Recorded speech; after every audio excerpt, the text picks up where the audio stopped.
Hey everyone, let's talk about hash tables. They're one of the absolute workhorses in computer science. And today, we're going to pull back the curtain on the secret that keeps them so incredibly fast. So have you ever had this happen?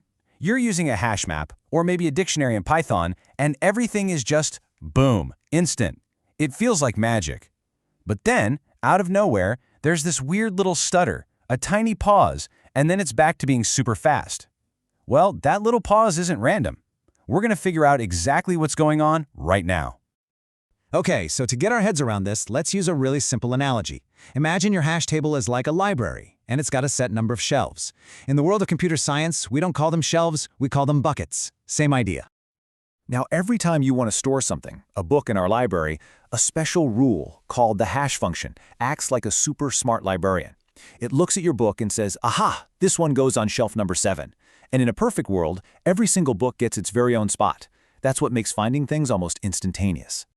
But, and this is a big but, what happens when that librarian sends too many books to the exact same shelf? Well, now you've got a mess. You have to start digging through that pile just to find the one you're looking for. This pileup is what we call a collision, and it's basically the villain of our whole story. It's the thing that causes those mysterious slowdowns. So, how do we know when our library is getting too crowded? How do we measure this mess? Well, thankfully, there's one simple, really powerful number that tells us exactly how close to disaster we are. And that number is called the load factor. The load factor, which you'll often see written as the Greek letter alpha, is honestly just a simple fraction. It's the number of items you've actually stored, which we call n, divided by the total number of shelves you have available, which we call m. That's it, n over m. This single number gives you a perfect snapshot of how full your hash table is. And this isn't just theory. In the real world, this number is a critical tripwire. If you look at something like Java's hash map, it has a default load factor of 0.75. What that means is, as soon as that hash table becomes 75% full, a little alarm bell goes off. The system knows, okay, it's time to do something before things get slow. Okay, so a really common question here is, wait, can the load factor actually go above 1? Can you have more items than shelves? And the answer, which is super important for interviews, is, it depends. It all comes down to how you deal with those collisions. With a method called separate chaining, you can kind of hang a little basket on each shelf. When a shelf gets full, you just toss new items into the basket.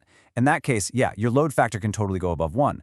But with another method called open addressing, it's a strict 1 item per shelf rule. If a shelf is full, you have to go looking for the next empty one. You physically cannot have more items than shelves, so the load factor must stay below 1. And check this out. This is where it gets crazy, especially for open addressing. This chart shows just how badly performance collapses as the table gets full. The number of probes, or shelves you have to check, just explodes. Look, at 50% full, you're making about 2 checks. Not bad. At 75% full, it jumps to 4. Okay. But at 90% full, it absolutely skyrockets to 10 checks on average. The performance just falls off a cliff. This is exactly why we can't let that load factor get too high. All right, so if a high load factor is the villain, who's the hero of our story? We don't just sit back and let our library become a slow, disorganized mess. No way. We call in the cavalry with a brilliant operation called rehashing. So what exactly is rehashing? Well, it's pretty straightforward. The moment we cross that threshold, say 0.75, the system basically calls a timeout. First, it builds a brand new, much bigger library right next to the old one. Usually, it literally doubles the number of shelves. Then, it goes through every single book in the old cramped library, one by one, and reruns the hash function to find its perfect new home in the big, spacious library. And what's the result? Boom, the load factor is instantly cut in half, and we're back to that lightning-fast performance we love. Okay, I know what you're thinking. Hang on. Moving every single item from the old table to the new one, that sounds incredibly slow. That sounds really expensive. And you know what? You're absolutely right. That one single rehashing operation is slow. But here's the magic trick. Taking that one-time performance hit is the secret to making sure all the other operations stay super, super fast. And this is really the core idea here. We have this one big, expensive operation, the rehash, which is what we call an O of n operation, because its cost depends on n, the number of items. But that big cost gets spread out or amortized over all the hundreds or thousands of tiny, cheap O of 1 insertions that came before it. It's kind of like paying a one-time, expensive membership fee to a gym that then gives you free, instant access for the next 2 years. The average cost per visit is tiny. And there's a formal name for this concept in computer science, and it's called amortized analysis. It's all about not looking at the worst-case cost of a single operation in isolation, but instead looking at the average cost of an operation over a whole sequence of operations. So yeah, one single insert might be really slow because it triggered that rehash, but the average cost when you look at thousands of inserts stays constant and incredibly fast. It's amortized O of 1. The absolute key to making this all work, the reason the math checks out, is that we grow the table geometrically. We double the size each time. We don't just add 10 new shelves. By doubling, we guarantee that these big, expensive rehashing events become more and more rare as the table gets larger. That's what keeps the average cost down in the long run. All right, we've covered a lot, so let's boil it all down into a quick interview cheat sheet with the key takeaways you need to absolutely nail this topic. First up, you've got to know the trade-offs between the two big strategies. On one hand, you have separate chaining. It's a bit simpler to implement, and it's totally cool with a load factor over 1. The downside? It uses a little extra memory for all those linked lists. On the other hand, there's open addressing. It's way more space efficient, but you absolutely must keep that load factor below 1.